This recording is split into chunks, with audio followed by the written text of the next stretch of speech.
இப்போ நீங்கள் பார்க்குற சைட் கேஜி கார்டன் திருநெஞ்சூர். இந்த சைட் இப்போ எங்கே லொக்கேட் ஆகிருக்குன்னு பார்த்தீங்கன்னா எக்ஸாக்டாக திருநெஞ்சூர் இந்தியன் பெட்ரோல் பங்க்குக்கு ஆப்போசிட்டில் சிஎஸ்சி அப்படின்னு வெளில போர்டு இருக்கும், மெட்ராஸ் சிட்டி ப்ராப்பர்ட்டிஸ்.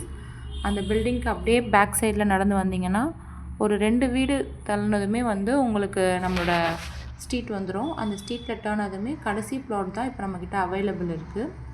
ஒரு ஆஃப் கிரவுண்டில் மெயினில் இடம் பார்த்துட்ருக்கீங்கன்னா திருநெஞ்சூரில், இப்போ கண்டிப்பாக இந்த பிளாட்டை மிஸ் பண்ணாதீங்க. ஒரே ஒரு பிளாட்டு தான் அவைலபிள் இருக்குது. ஸோ உடனே டிசைட் பண்ணுங்கள். ஒரு மெயின் லொக்கேஷனில் நல்ல ப்ரைஸ் பட்ஜெட்டில் பிளாட் வாங்குங்க. ஸ்க்ரீனில் தெரியாத நம்பருக்கு கால் பண்ணிங்கன்னா உங்களுக்கு எல்லா டீட்டெயில்ஸும் கொடுப்பாங்க. இந்த வீடியோவில் இருக்க வீடு எல்லாமே இப்போ ரீசெண்டாக கன்ஸ்ட்ரக்ட் பண்ண வீடுங்க தான். ஸோ நீங்களும் பிளாட் வாங்கி இதே மாதிரி வீடு கட்டிட்டு வரணும்னு நினச்சிங்கன்னா உடனே நம்பருக்கு கால் பண்ணி உங்களோட பிளாட்டை புக் பண்ணிக்கோங்க. நம்ம சைட் சிஎம்டிஏ அப்ரூவல் தான். ஸோ நீங்கள் டாக்குமெண்ட்ஸ்லாம் கிளியராக இருக்கும். நம்ம 80% வரைக்கும் பேங்க் லோனும் பண்ணித்தரோம். மறந்துடாதீங்க, ஒரே ஒரு பிளாட்டு தான் இருக்குது. ஸோ சீக்கிரமாக உங்களுக்கு பிடிச்ச பிளாட்டை புக் பண்ணிக்கோங்க. தேங்க்யூ.